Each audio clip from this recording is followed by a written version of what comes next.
এই ভিডিওতে আমরা দেখাবো কিভাবে এহরাম পরিধান করবেন আপনি এবং এহরাম কিভাবে পরিধান করতে হয় এই জিনিসটা বলার আগে আপনাকে একটু বলে নেই। আমরা বাংলাদেশ থেকে যারা হজ করতে যাচ্ছি কিংবা উমরা করতে যাচ্ছে তারা আসলে কোথায় গিয়ে আমরা এহরামটা পরিধান করব। তো আপনার পথ হচ্ছে দুইটা। আপনি যদি বাংলাদেশ থেকে সোজা মক্কায় যান তাহলে আমাদের পরামর্শ হচ্ছে আপনি বাড়ি থেকে হয়তো এহরামটা পরবেন অথবা হজ ক্যাম্পে গিয়ে আপনি আপনার এহরামটা পরিধান করবেন। চাইলে বিমানেও পড়তে পারেন, কিন্তু বিমানে অনেক মানুষ থাকে, সেখানে কাপড় চেঞ্জ করে এহরামের কাপড়টা পরাটা কিন্তু একটু দৃষ্টিকটু। আবার অনেকে বিমানে ঘুমিয়ে পড়েন এত দীর্ঘ জার্নিতে, তখন কিন্তু মিকাত পার হয়ে যায়। তাই সতর্কতামূলক হচ্ছে আপনি যদি বাংলাদেশ থেকে মক্কায় যান সরাসরি, তাহলে আপনি ঘর থেকে হয়তো বা এহরামটা পরিধান করে বের হবেন, অথবা আপনি বিমানবন্দরে গিয়ে বা হজ ক্যাম্পে গিয়ে আপনি এহরামটা পরিধান করবেন।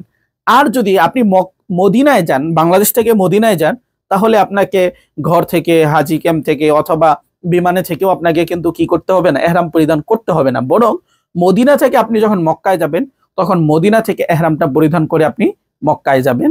এই হচ্ছে বিষয়। আর এই হচ্ছে এহরামের কাপড়টা। এহরামের কাপড়ের দুইটা পার্ট থাকে, একটা বড় এবং একটা ছোট। এই দুইটা পার্ট থাকে। আপনার কমফোর্ট যেটা সেটাই আপনি নিচে পড়তে পারেন। এই যে এহরামের কাপড় হচ্ছে এটা। কিভাবে এহরামের কাপড়টা পরতে হয় সেটা দেখিয়ে দিচ্ছি। এই যে এহরামের কাপড়টা এইভাবে আপনি ধরবেন, ঠিক আছে? এই যে এহরামের কাপড়টা, সামনের যে অংশটা থাকবে এই অংশটাকে আপনি একটু বেশি রাখবেন। সামনের যে অংশটা থাকবে এটাকে একটু আপনি ধরতে গেলে এক হাত বা আধা হাতের মতো এভাবে বেশি রাখবেন, এইভাবে ধরবেন। এই যে পড়ছে এইভাবে ধরবেন। ধরার পরে এটাকে একটু চাপিয়ে এটাকে এইভাবে সামনে নিয়ে আসবেন। তারপর অতিরিক্ত যে অংশটা আমরা রেখেছিলাম সেটাকে সামনের অংশে আপনি এইভাবে ভাঁজ করে দিবেন। ভাঁজ করে তারপরে আপনি আপনার মতো করে এইভাবে এহরামটাকে ভাঁজ করে দিবেন। আমি পাঞ্জাবির উপরে পড়ছি এই জন্য এমন হচ্ছে।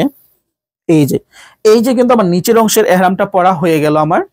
তারপরে হচ্ছে আমার দ্বিতীয় অংশের এহরাম। এই যে এহরামটা আপনারা দেখতে পাচ্ছেন, এটা আমরা দিব গায়ে। এই যে এইভাবে কিন্তু আমরা এটা গায়ে দিচ্ছি। তবে আপনি যখন তাওয়াফ করবেন, আপনি যদি পুরুষ তাওয়াফ করবেন যখন, তখন কিন্তু আপনি এটাকে ডান কাঁধের নিচ দিয়ে এনে বাম কাঁধের উপরে এইভাবে তুলে দিবেন।